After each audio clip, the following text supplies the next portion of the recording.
2021 সালে প্রিয় club Barcelona ছাড়তে বাধ্য হয়েছিলেন লিওনেল মেসি। চোখের জল নিয়ে বিদায় বলেছিলেন নিজের ঘরকে। এরপর পিএসজিতে কাটে তার 2টি মৌসুম, কিন্তু সেখানে কাটানোর সময়টা তার হৃদয়ে তেমন একটা জায়গা করে নিতে পারেনি।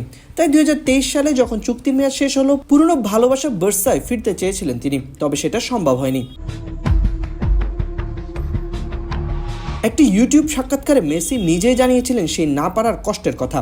বিশ্বকাপের পর আমি বার্সা ছাড়া অন্য কোনো ইউরোপিয়ান ক্লাবে খেলতে চাইনি। আমার লক্ষ্য ছিল ফিরে যাওয়া, আমার বাড়িতে ফেরা, যেখান থেকে সবকিছু শুরু হয়েছিল, কিন্তু দুর্ভাগ্যবশত তা সম্ভব হয়নি।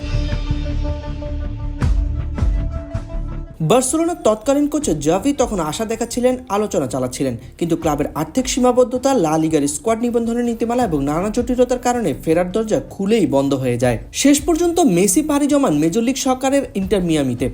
এই নিয়ে মেসি বলেন, এখানে আসার সিদ্ধান্তটা ছিল পুরোই পারিবারিক। এই নতুন অভিজ্ঞতা অর্জনের জন্য আমরা মার্কিন যুক্তরাষ্ট্রের মায়ামিতে এসেছি। সে মায়ামিতেই এখন ফুটবল উপভোগ করছেন মেসি। চাপমুক্ত পরিবেশ ঘেরা এক অধ্যায়ের সূচনা তার জীবনে।